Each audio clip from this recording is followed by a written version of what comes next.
چند منٹ کے لیے جگر گوشہ حضور کی بلابی سید زاہد علی شاہ صاحب رحمۃ اللہ تعالیٰ علیہ اور حضور استاد المکرم ہم سب کے مربی ہم سب کے محسن پیر سید ہدایت رسول شاہ صاحب رحمۃ اللہ تعالیٰ علیہ کے برادر اصغر، جنہوں نے اپنی زندگی کے اندر ہی آپ کو پالا، باپ بن کر پالا، پڑھایا، اور اللہ پاک نے آج وہ مقام دیا۔ آنے والے وقت کی کس کو کیا خبر ہے کہ خدا ان سے کیا کام لینے والا ہے۔ شاید اسی لیے نکھارا جا رہا تھا کہ جلدی کر لو، وقت قریب ہے، یہ گدی تم نے سنبھالنی ہے، یہی کام کرنا ہے۔ اللہ ان کو استقامت نصیب فرمائے۔ آپ کی خدمت میں تشریف لا رہے ہیں حضور قبلہ پیر سید شفاعت رسول قادری۔ نعرہ تکبیر، نعرہ رسالت۔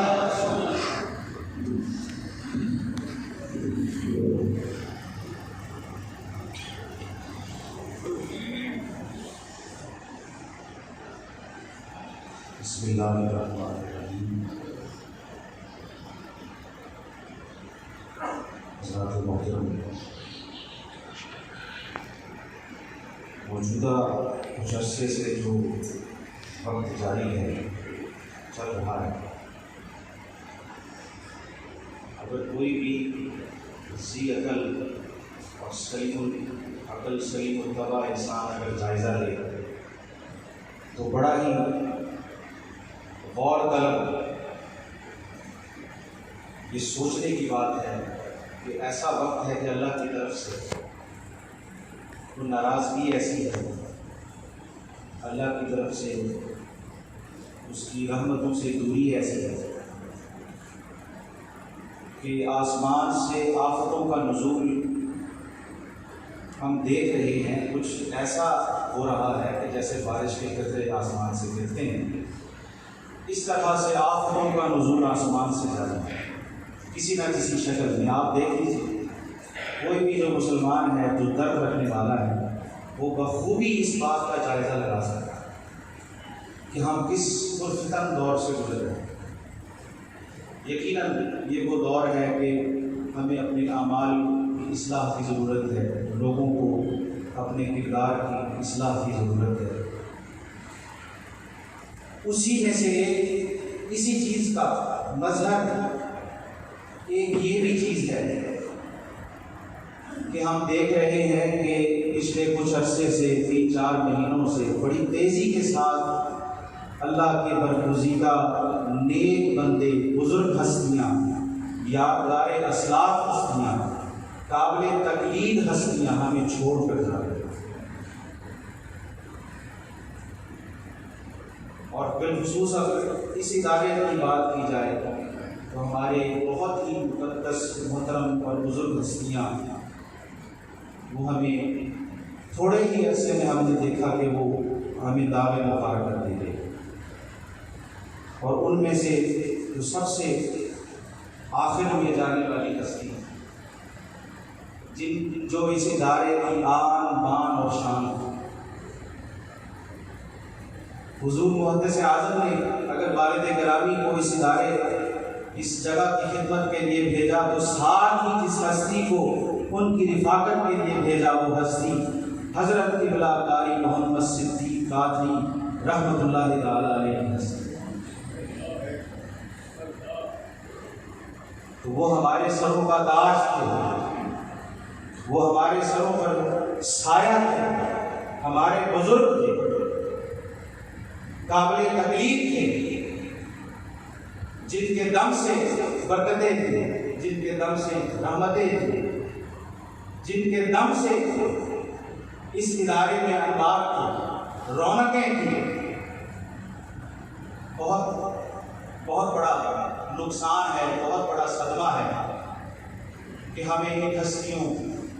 کی جدائی دیکھنا پڑ رہی ہے۔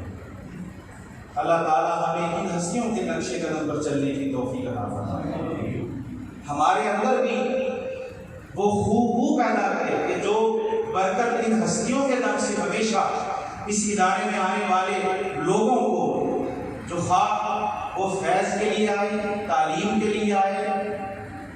قرآن پڑھنے کے لیے آئے، علوم دینیا پڑھنے کے لیے آئے، ان ہستیوں کے دم سے جو برکت ملتی رہی ان سب کو،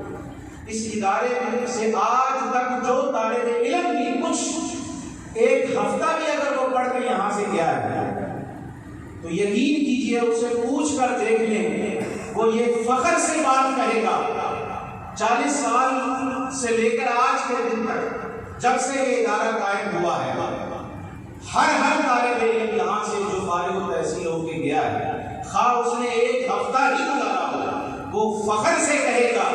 اس سے اگر آپ پوچھیں وہ فخر سے کہے گا کہ میں قاری محمد صدیق قادری صاحب کا شاگرد ہوں۔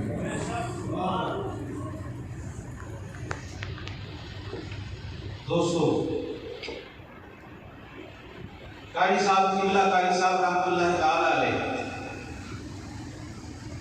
ایک دو باتیں ان کی شخصیت کی صرف، سب سے بڑھ کر جو چیز سب نے دیکھی، ہم نے بھی دیکھی، میں نے دیکھی اور سب گواہ ہیں اور اس کا ذکر بھی ہوا کہ وہ بزرگوں کے طور طریقوں سے بے پناہ محبت کرنے والے تھے، سنت رسول سے بے پناہ محبت کرنے والے تھے، اور بالخصوص حضور محدث اعظم مولانا سردار احمد قادری رحمۃ اللہ تعالی علیہ، ان سے جڑی یادیں، ان سے جڑی نسبتیں، ان سے جڑی باتیں، اور پھر ان کے بعد یہاں اس ادارے میں والد گرامی پیر سید زاہد علی شاہ رحمۃ اللہ تعالی علیہ، ان سے جڑی چند ایک باتیں، یادیں جو انہوں نے سنبھال کے رکھی تھی، ایسے سنبھال کے رکھی تھی کہ ہمیشہ ان کو اپنے سینے سے جوڑ کر سینے سے لگا کے رکھتے، اور اتنا زیادہ ان کو سنبھالنے اور ان کو سمیٹ کے رکھنے، محفوظ رکھنے اور سینے سے لگا کے رکھنے میں اتنے زیادہ حساس تھے کہ کسی اور کا سایہ نہیں پڑنے دیتے تھے، اور بڑے فخر کے ساتھ ان یادوں کو بیان کرتے تھے کہ یہ یادیں حضور محدث اعظم کی یادیں، یہ یادیں پیر سید زاہد علی شاہ کی یادیں۔ تو یہ جو اسلاف کے ساتھ محبت تھی ان کی شخصیت میں، یہ کوٹ کوٹ کر بھری ہوئی ہے۔ اور پھر دوسری سب سے اہم بات، قاری صاحب رحمۃ اللہ تعالی علیہ کی ذات میں 50 خوبیاں ہوں، 100 خوبیاں ہوں گی، 1000 خوبیاں ہوں گی، لیکن ان کی شخصیت کا جو سب سے نمایاں پہلو ہے، جس کے انوار اس جہان کے اندر بھی لوگوں کو ملتے رہے ہیں، اور خود ان کی شخصیت کے ارد گرد اس کے انوار کا حالہ رہا ہے، آخرت میں بھی ہوگا، آج بھی قبر کے اندر وہ حالہ ان کے گرد ہوگا۔ وہ کیا تھا؟ وہ عشق مصطفیٰ،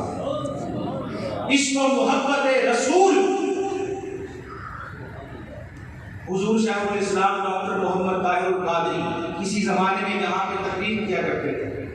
یہ سب جو جاننے والے ہیں انہیں معلوم ہے، جوانی کے دور میں انہوں نے والد گرامی کے جمعات کی تقریریں سن رکھی ہیں، تو جب بڑے بھائی جان حضرت قبلہ سید ہدایت رسول شاہ صاحب منہاج القرآن ان کے پاس داخل ہونے گئے، تو اس وقت انہوں نے والد گرامی کا ذکر کیا۔ حضور شیخ الاسلام نے بھائی جان رحمۃ اللہ تعالی علیہ ان سے ذکر کیا کہ میں اس زمانے میں آیا کرتا تھا، جمعہ پڑھا کرتا تھا، اور شاہ صاحب کے بارے میں انہوں نے بتایا، والد گرامی کے بارے میں، کہ پیر سید زاہد علی شاہ رحمۃ اللہ تعالی علیہ جب جمعہ پڑھاتے اور اعلیٰ حضرت کے جب اشعار پڑھتے تو اتنے زیادہ محبت میں کے ساتھ پڑھتے کہ ان اشعار میں گم ہو جائے گا۔ یہ عشق رسول تھا، اور عشق رسول کا یہ رنگ جو والد گرامی میں تھا، وہی رنگ قبلہ قاری محمد صدیق قادری رحمۃ اللہ تعالی علیہ میں بھی آیا۔ جو شاہ صاحب کو جانتے ہیں رحمۃ اللہ تعالی علیہ،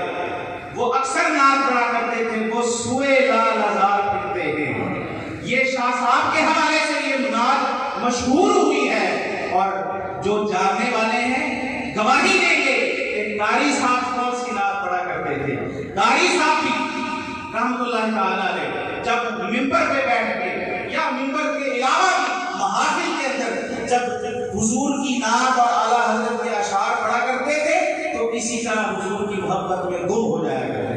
اور وہ کون سی نعت ہے جو ان کی زبان پر رہتی تھی؟ سرور کہوں کہ مالک و مولا کہوں تجھے، باغ خلیل کا گل زیبا کہوں تجھے۔ تو شاہ صاحب رحمۃ اللہ تعالی علیہ وہ سورہ لال ازار کے حوالے سے مشہور ہیں، اور قاری صاحب رحمۃ اللہ تعالی علیہ اعلیٰ حضرت کی اس نعت کے حوالے سے مشہور ہیں۔ تو دوستان محترم، میں اپنی بات کو یہیں پر مکمل کروں گا کہ ہمارا وجدان کہتا ہے کہ جس طرح وہ دنیا میں جس عشق بارفتگی کے ساتھ جھوم جھوم کر حضور کا نام آتا اور حضور کی نعتیں پڑھا کرتے تھے، آج قبر کے اندر بھی حضور کو وہی نعتیں سنا رہے ہیں۔ اللہ پاک کی قبر پر کروڑہا رحمتیں نازل فرمائے، انہیں کروٹ کروٹ جنت نصیب فرمائے، اور ہم سب کو ان کے فیوز و برکات عطا فرمائے۔ وآخر دعوانا